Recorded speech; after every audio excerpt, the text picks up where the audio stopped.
In 2015, I was visited by an FBI agent that walked into the office and said, "I'm looking for Tom Kirkham." And he says, "You're in trouble, but it's not with us." And he began to tell me that I am named on an ISIS kill list.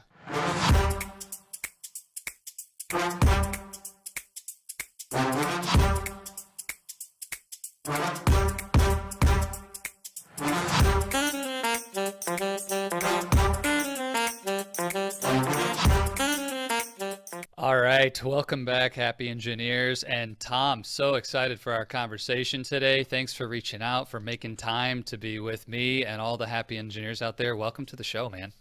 Yeah, well, thank you. It's really a pleasure to be here, Zach. I'm looking forward to this interview and picking each other's brains, and hopefully the listeners can find something to take home with them and think I about. have no doubt about that. From the first communication we had, there's been more brain to pick than time to pick it, and I'm super excited about this and dig in. Tom, set the stage for us a bit. In the preview, we talked about your bio and your incredible experience and history with technology, with cybersecurity, and your company, IronTech Security. But can you just take us back to the beginning? What got you into this space, and maybe tell the story a bit of how we got to your expertise today? Oh, wow. This is going to be interesting, especially since engineers have college degrees, but I went to college for economics.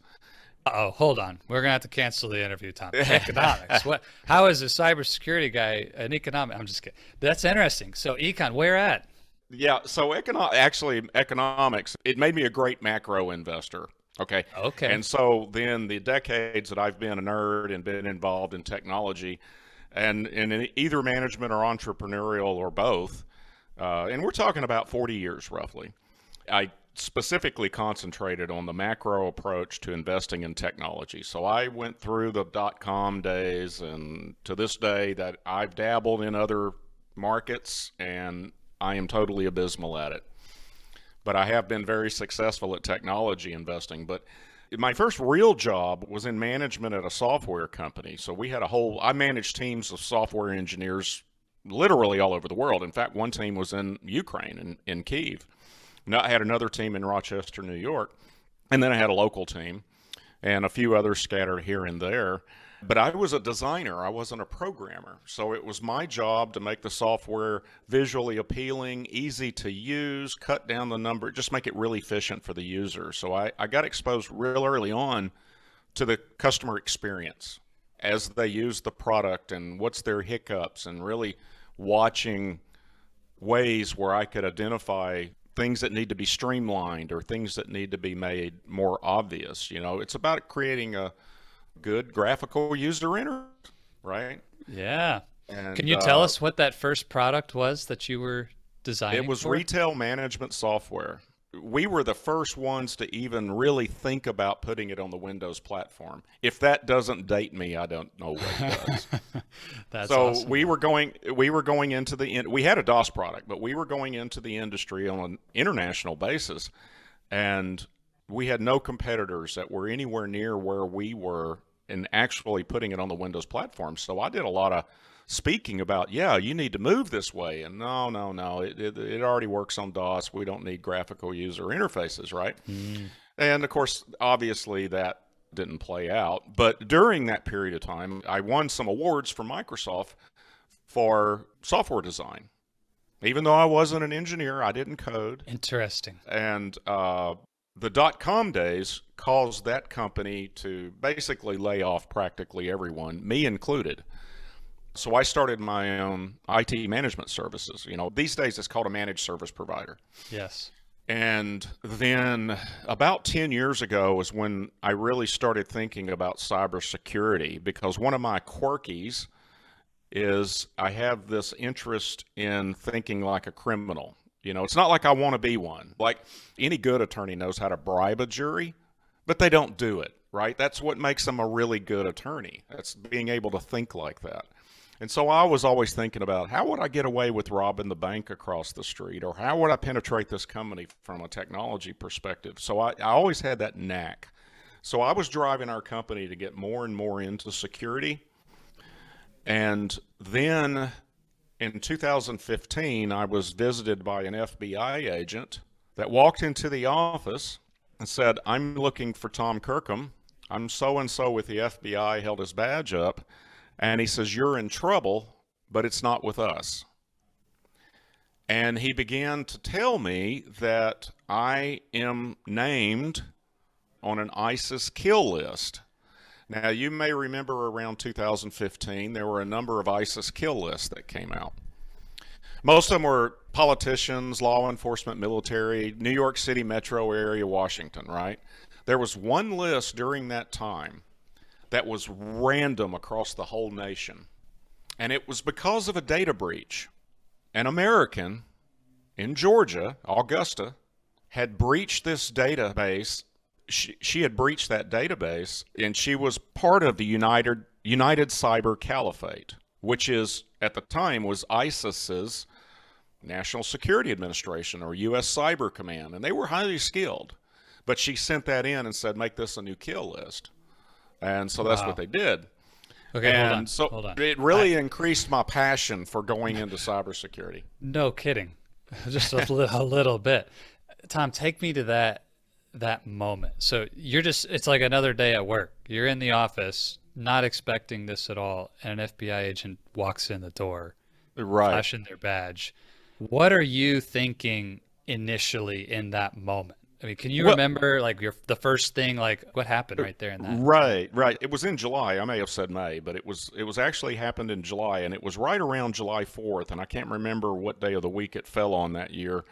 It might have been a Saturday, and the whole office was closed except for me and one other person who is our president now, and it was just me and him. So, it would have been, nobody would have believed me if I didn't have an eyewitness to all this stuff. But he comes in and he's going, yeah, and he's in a polo shirt and blue jeans, and he's like 30-ish, I would say it didn't really click. It didn't begin clicking until about 30 or 45 minutes into the discussion. And so I said, "Hey, I've never met an FBI. Can I look at your badge and, and see all that again? Because I knew I had the right to, right? So, "Oh, yeah, sure." So I said it, and I handed it back, and we're just kind of, what's the name of this caliphate thing and all of that? And so finally I said, "So what does this mean? They're going to, try to hack into my bank account or whatever?" And he goes, "No. They've designated you to be killed. They want you assassinated, murdered." And that's when the gravity of the situation really sunk in. And of course, when you really start thinking about it, not only do you have personal protection, but you got to think anybody around you could become a possible target. So immediately I said, well, I've got to notify family and friends and colleagues that I'm on an ISIS kill list, and just understand that the likelihood of anything happening to me is extremely slim, right? And it's not like I got to worry about someone coming over from the Middle East to kill me. What they really were doing, one of the things they were doing, was recruiting lone wolves, other Americans that are sympathetic. They want to be a part of ISIS. And we just happened to have a couple living here in my town, and they eventually ended up getting arrested just before what I think was an imminent attack on a shopping mall. So I had to worry about that, and so I didn't talk to anybody except those that needed to know for a couple of years. Wow. But I've survived it so far, and ISIS doesn't have nearly the power that they did, so I'm not too awful worried about it, but who knows? They may gain strength again someday. It was a pivotal moment. Yes. In my entire life, where it wakes you up to your mortality. I'd survived a couple of cancers, a spinal infection, and now I'm on an ISIS kill list. It was like the capper for what's been happening to me for the 3 years prior. And you really start reflecting, thinking about philosophical issues around mortality and the kind of life you want to lead, and all of this. And so I spent a lot of time traveling around the world for probably a couple of years. And then I got more focused. And when I re-engaged with IronTech, I went back and joined the company. Fortunately, I'd put the right people in place while I was gone, did a fantastic job. And it allowed me to step back and quit being a network administrator or software designer or whatever it may be, and to really reflect as, what do I want this culture to become? I want everyone to be happy. What kind of culture do I establish to where we don't have tension? No one hates to come in every day. Stress is minimized. And I spent a lot of time thinking about that and reading management and leadership books and understanding the differences between a Steve Jobs and an Elon Musk. I know the engineering leader listening is probably still reeling from the fact that the FBI barges in and Tom's on a ISIS kill list. So you don't hear this every day. But you mentioned this kind of 2-year window. You're in a time of deep exploration of your own mortality. You're traveling and sort of searching.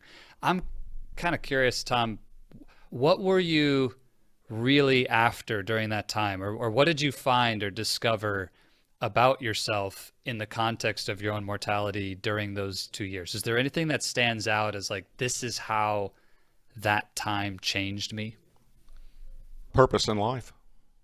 How do I want to live the rest of my life where I can at least minimize the regrets? Every single person has regrets. You're in denial if you don't have regrets. And furthermore, if you don't learn from those regrets and minimize your mistakes, every day is about learning and growing as a human being.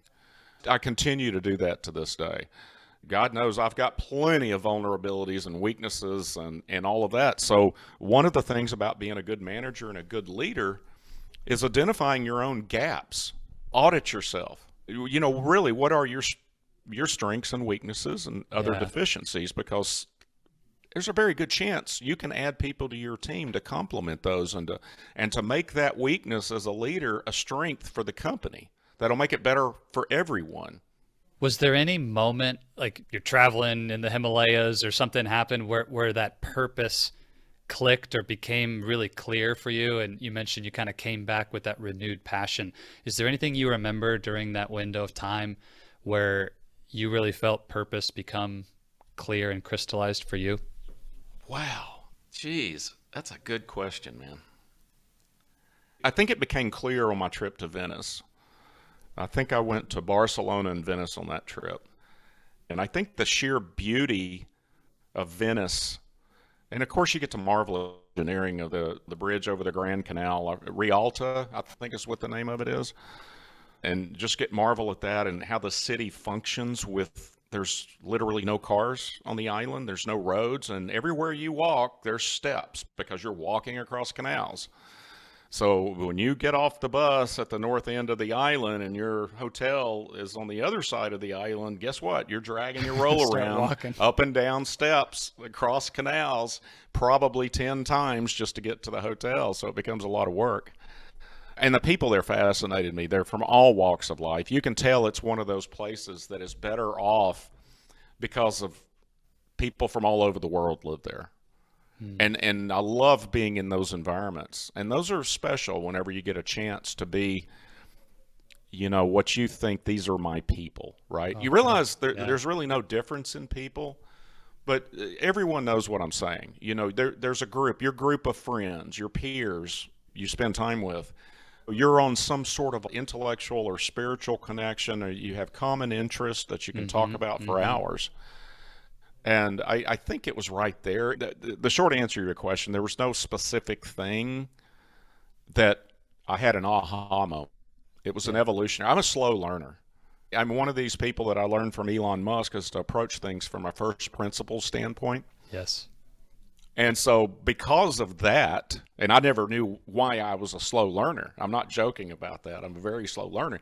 But it's because I always went back to first principles myself. I said, wait a minute, I don't understand why this is even relevant, you know, and on and on and on. So, you know, now I'm ended up back in philosophy from 3,000 years ago, right?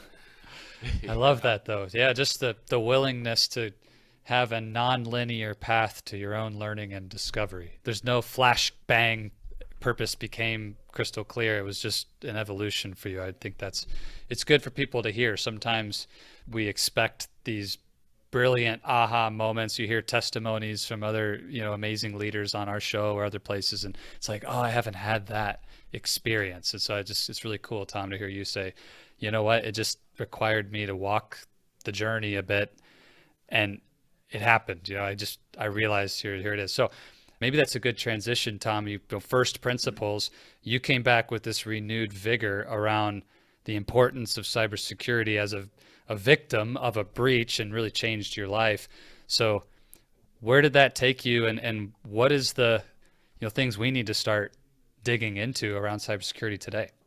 Well, I put that CEO mindset in place. Already, okay, I've got a decent handle on what my weaknesses are and strengths as a leader. And I'm the majority shareholder, so yeah, I'm the boss until such time as somebody that's better than me can do it, right? That's good. So I said, what would I do to address these strengths and weaknesses? I already had a great strategy and a great vision of where I wanted the company to go to. That's one of my gifts of the few. And so I started constructing that and thinking about certain roles in the organization that may not today, but we need to get to where there's a person or a solution for that issue or that role that we need to put in place 2, 3, 5 years down the road. And I started growing the company with that intention. At the same time is reestablishing the culture and making it, I hate to use the word proceduralized or formal. I knew I wanted it to be a little bit more professional, but I didn't want to lose, I hate to say the word family because that is so cliche, but I didn't want it to be like that. I just wanted everybody to be comfortable and happy while they're working there. Now, that doesn't mean that that's their end goal. I just wanted it to be a place, that you don't mind coming in and all of that. So I began working it that way.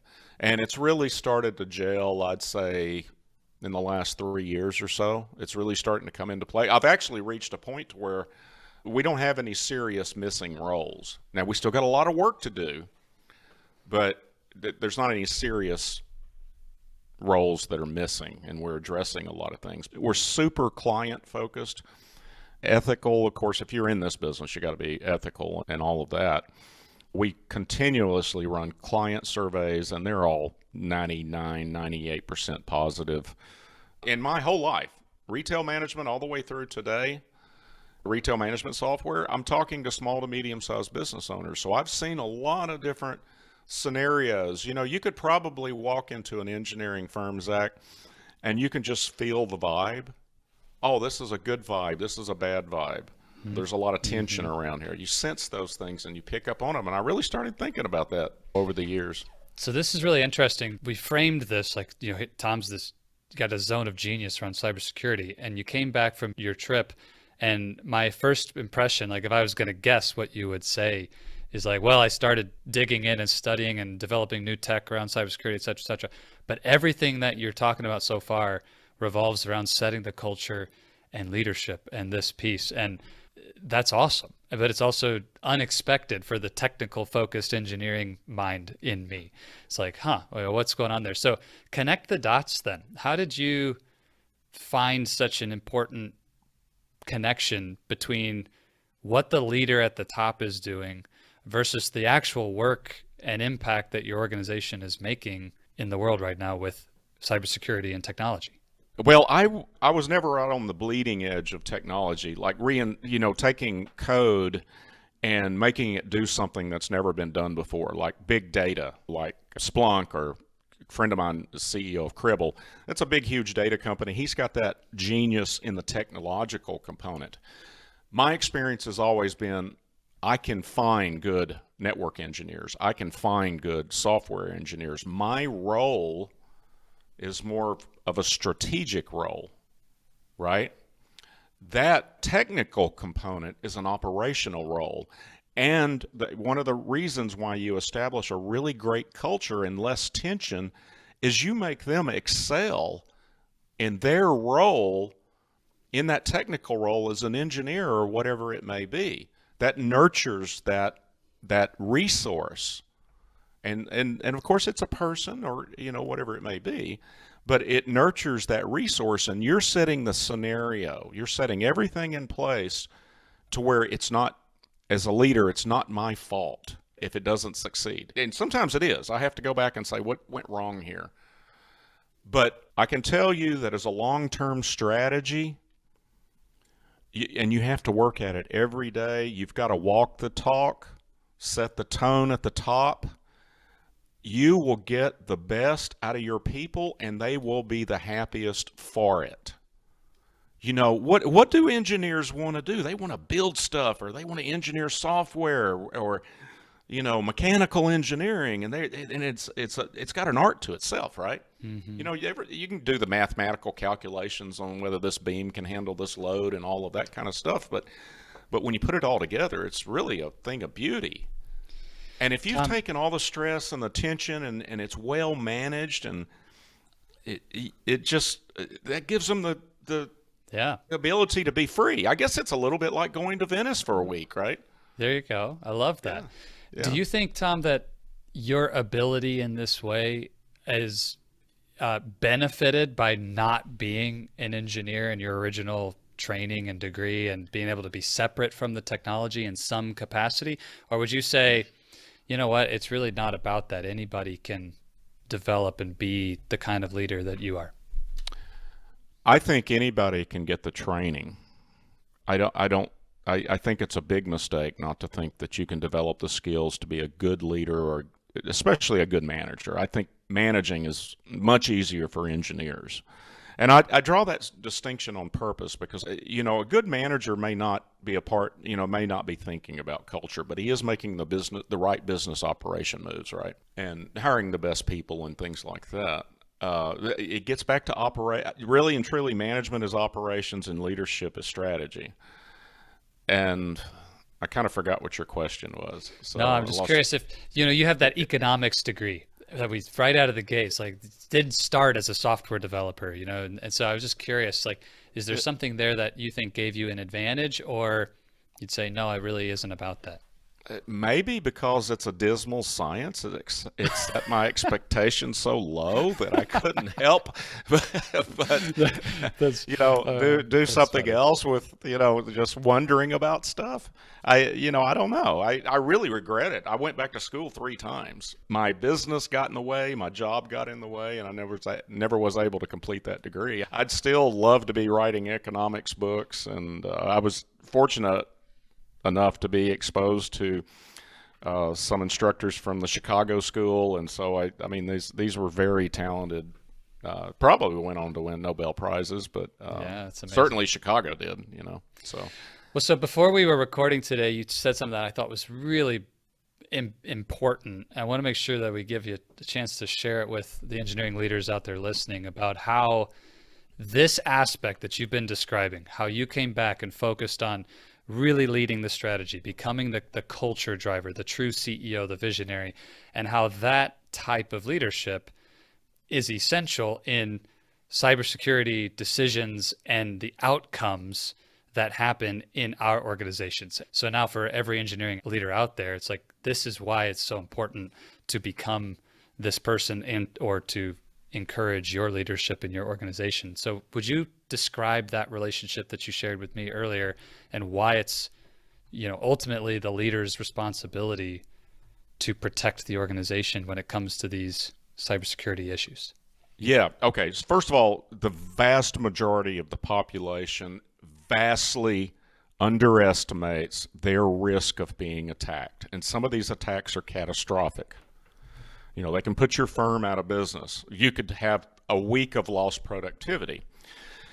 And so that's my main role in the company, is educating the public through my book and webinars and podcast interviews, all of that.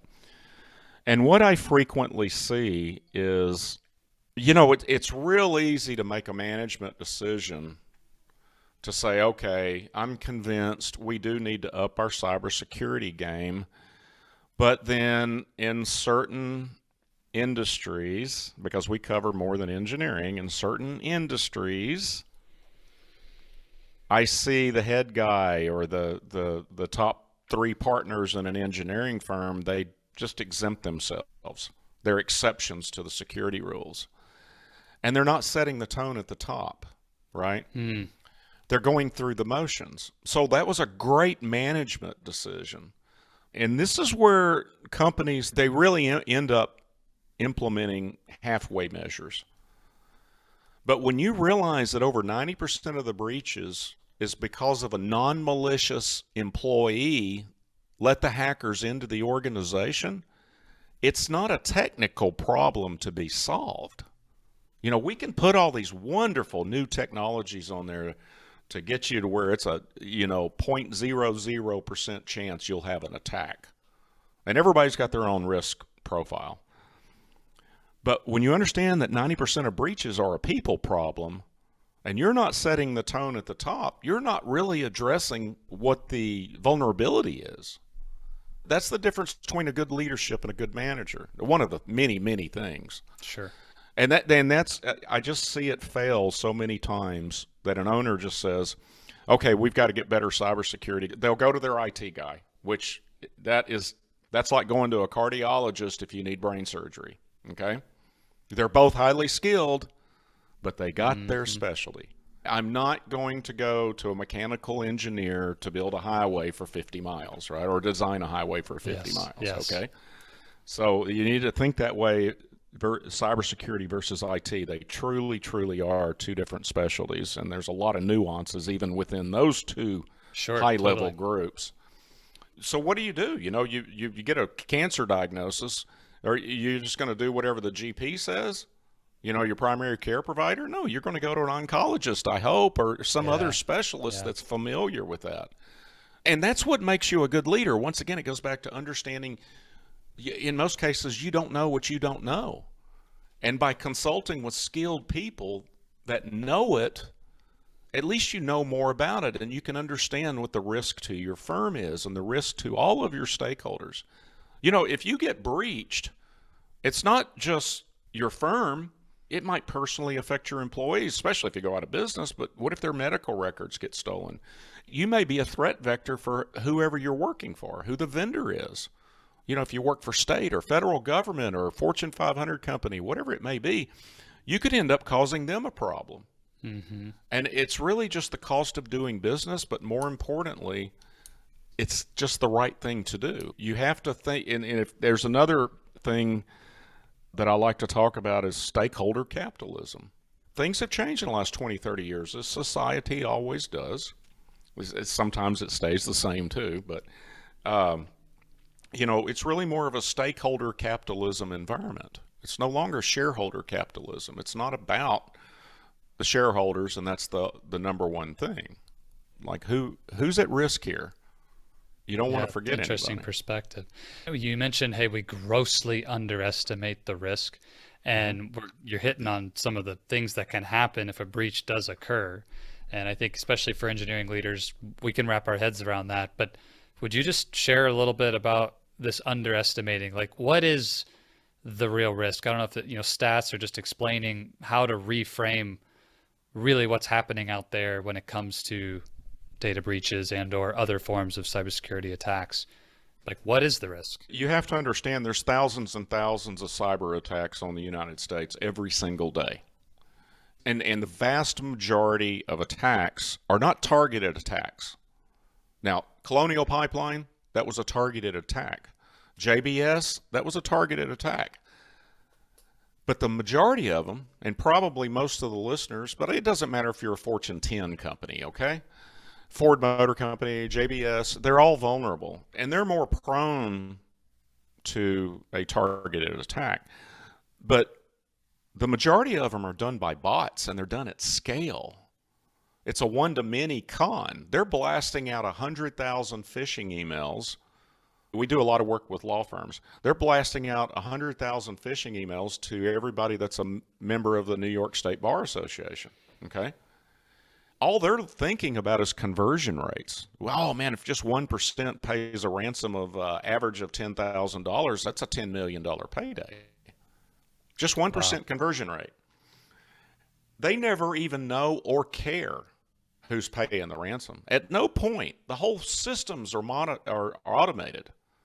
So when you really understand the scale of it and the randomness of it, and then you add the whole cyber warfare component, the nation state issue to it, it makes you realize that it doesn't matter who or where or what size you are, it can happen to you. We know that when I do webinars, on average, about 20% of the people respond positively to the question, have you or someone you know personally been a victim of a ransomware attack? About 20% always answer yes. Wow. Sometimes it's 10, sometimes it's 30, but that's usually true across all industries. So it goes vastly underreported, number one. Yes. And then I just see it all the time. I can't tell you how many people that we've brought on as clients that's been a ransomware victim 2, 3 times, and they're just then convinced, even if they've heard me speak. Oh, wow. After doing it 3 times, they are then convinced that they need to get serious about it. That's amazing.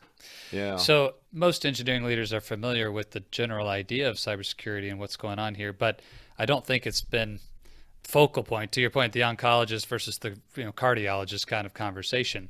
So knowing, I mean, I wish we could go all day on really get into the details. You're kind of geeking me out. We're just now getting to the juicy technology bits here. But tell us, where would we begin? Maybe I'm not the CEO, I'm not the leader making the sweeping decisions for the organization, but what are the first building blocks that we all need to take into account as we look at this problem and how to solve it in our companies and in our lives?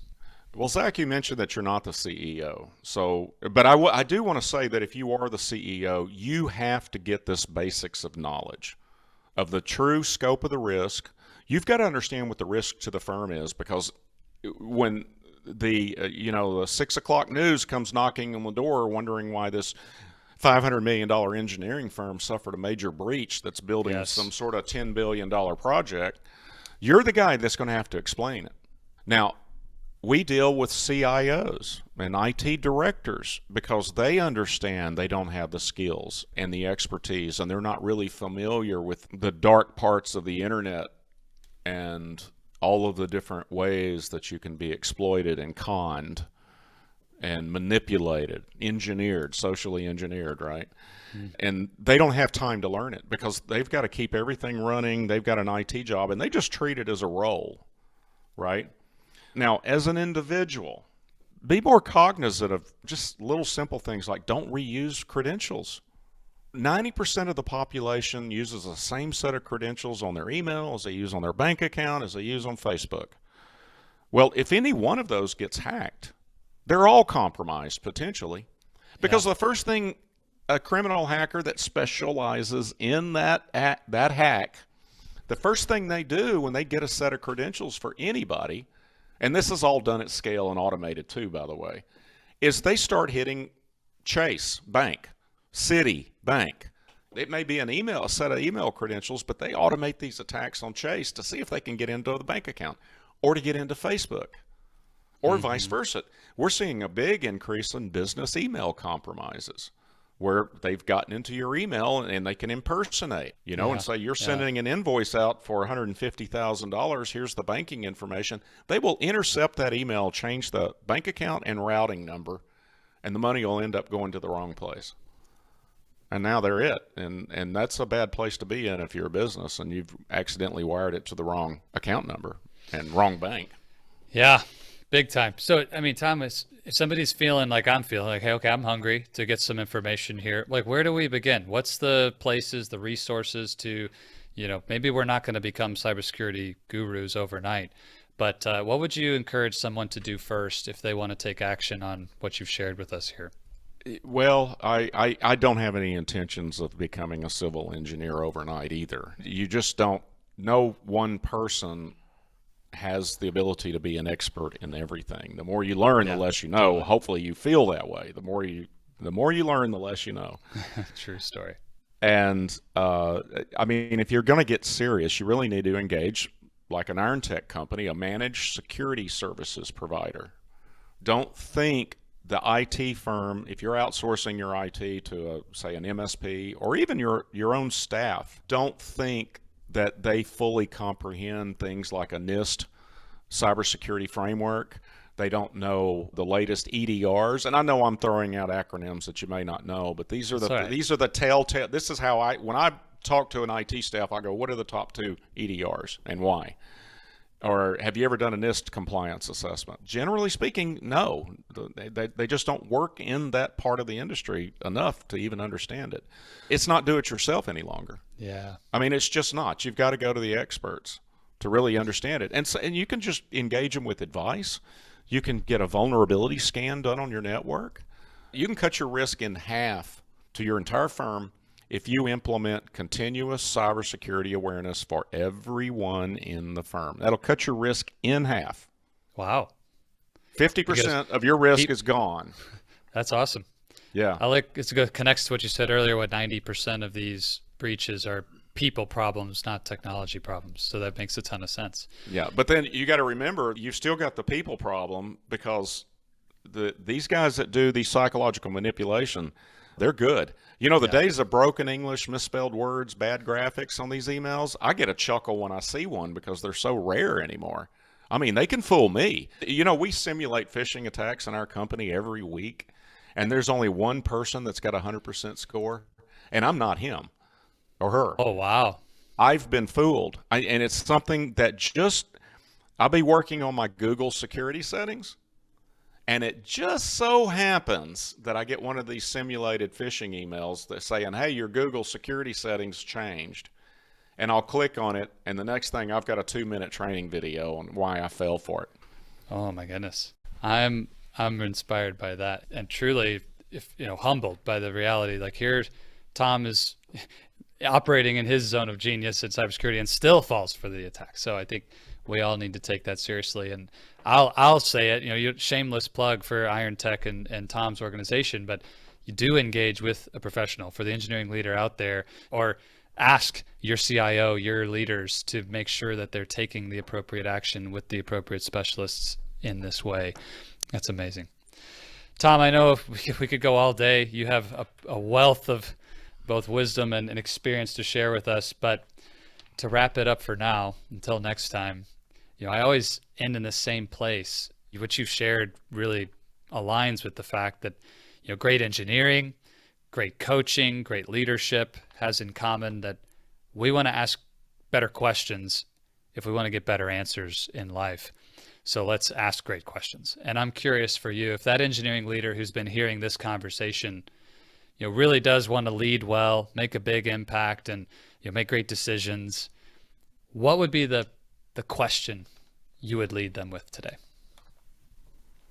I think you got to look backwards too. You've got to do what we call in the industry a postmortem.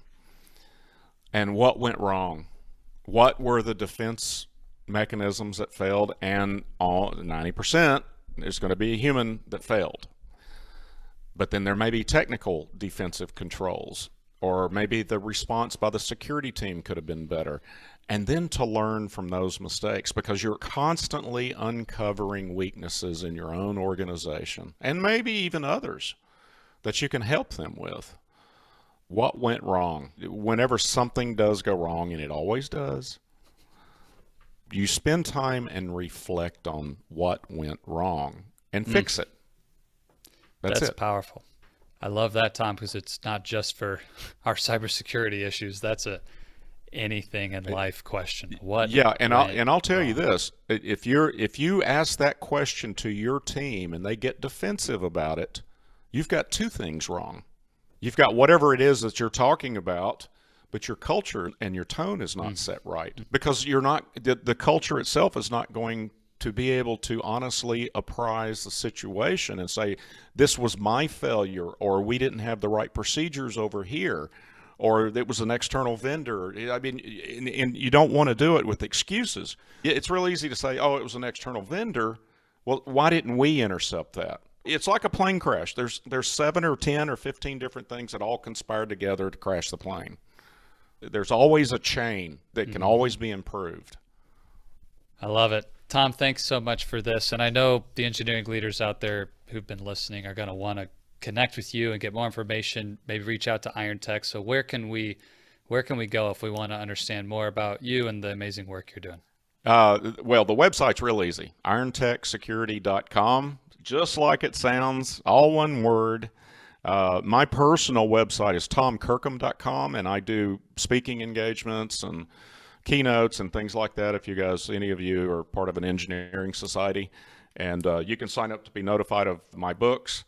But yeah, if cybersecurity is your deal, go to IronTechSecurity.com. There's tons and tons of resources you can implement today at no cost that are best. These are industry standards, international standards, ISO and COBIT 5 and CIS and all these other standards out there. Awesome. This protecting organizations is not a mystery to me, because there are best practices, and it's not because I say you need to do this. It's because NIST or ISO standards or whatever it may be, just like it is in engineering.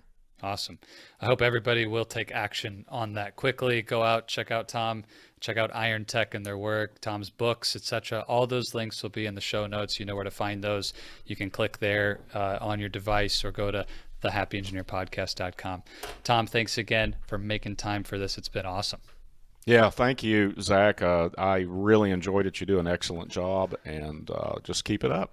Hello, my friend. Zach White here again, and I wanted to let you know that's all we've got for this episode of the Happy Engineer Podcast. Thank you so much for investing your time with me today. It is an absolute pleasure to be able to bring you this content. Just as a reminder, it would be amazing if you would subscribe and share this episode with any other engineers you know who may benefit from this.